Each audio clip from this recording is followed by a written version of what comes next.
Kış aylarında gribal enfeksiyonların ve virüslere bağlı diğer enfeksiyon olayların artması beklediğimiz bir durum.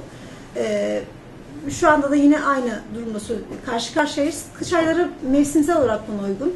Çünkü virüsler soğuk ortamlarda daha iyi çoğalabiliyorlar.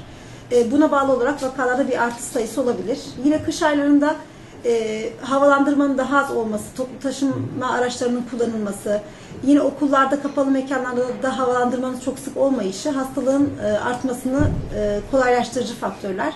Yine bu konuda el yıkamanın önemine değinmek istiyorum. El yıkamanın da az olması, dokunulan hapşurma, aksırmadan sonra el yıkamanın oldukça az olması, tokalaşma bu tür enfeksiyonlara yatkınlığı artırıyor ve bu enfeksiyonların yayılmasını kolaylaştırmakta. Gribal enfeksiyonlar eğer soğuk algınlığı virüsüne bağlı olarak gerçekleşmişse çok korkulacak bir durum söz konusu değil. Ama eğer bir grip virüsüne bağlı bir durum söz konusuysa özellikle çocuklarda, yaşlılarda ve bağışıklık sistemi baskılanmış kişilerde ciddi sonuçlar doğurabilir. Bunun haricindeki normal immün sisteme sahip, normal bağışıklık sistemine sahip bireylerde herhangi bir risk, çok ciddi risk daha doğrusu söz konusu değil ama yine de kişiden kişiye değişim gösterebilir. Koruyucu tıp tedbirleri aslında bu konuda en önemli kısmı oluşturuyor. Çok mecbur kalınmadıkça toplu taşıma araçlarının kullanılmaması bu konuda bir tedbir olabilir. Yine toplu yaşanan mekanların sık sık havalandırılması bu konuda alınacak tedbirlerin başında geliyor. El yıkamanın önemine biraz önce değinmiştim, tekrar değinmek istiyorum. Belki bu aylarda biraz daha tokalaşmayı azaltabiliriz ve el hijyenine daha çok önem verebiliriz. El hijyenine önem verdiğimiz takdirde bu virüsün başkalarından bize bulaşmasını en aza indirgemiş oluruz. Bunun yanında bağışıklık sistemini güçlendirecek bir takım alternatif tıp da kullanılabilir.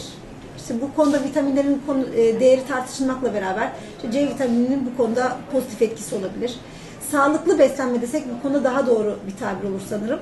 Sağlıklı ve dengeli bir beslenmeyle bağışıklık sistemimizi maksimum düzeyde tutup daha iyi bir immün sisteme sahip olabiliriz. İyi bir immün sistem demek, viral enfeksiyonlara karşı korunmuş bir beden demektir. Şu an için öyle bir tespit söz konusu değil. Mevsimsel gribin olağan seyrini yaşıyoruz şu anda. Herhangi bir salgın durumu da söz konusu değil. İlerleyen günlerde bu seyir değişirse onu bilemem ama şu an için mevsimsel özellikleri taşıyan ve mevsimle uyumlu bir gribal enfeksiyonlarda, soğuk algınlığında bir artış görüyoruz. Bunlar olağan. Herhangi bir salgın şu an için söz konusu değil. Evet, normal tedbirlerimizi aldığımız zaman herhangi bir korkulacak durum yok. Bu konuda özellikle dediğim gibi risk faktörleri olan kişiler, yani bunlar yaşlılar, çocuklar, bağışıklık sistemi baskılanmış bireyler, işte kanser hastalarını bu grupta sayabiliriz.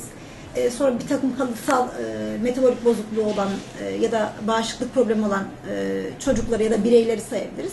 Bunların her mevsimde bu konu için optimal bir özen göstermeleri lazım. Kendilerini korumaları lazım.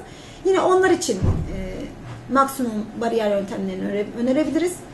Diğer bireyler için ise dediğim gibi sağlıklı beslenme, el yıkamaya önem gösterme, toplu yaşanılan yerlerde birazcık daha az bulunmaya özen göstermeyle gribal enfeksiyonları ve soğuk algınlığını minimal düzeye düşürebiliriz.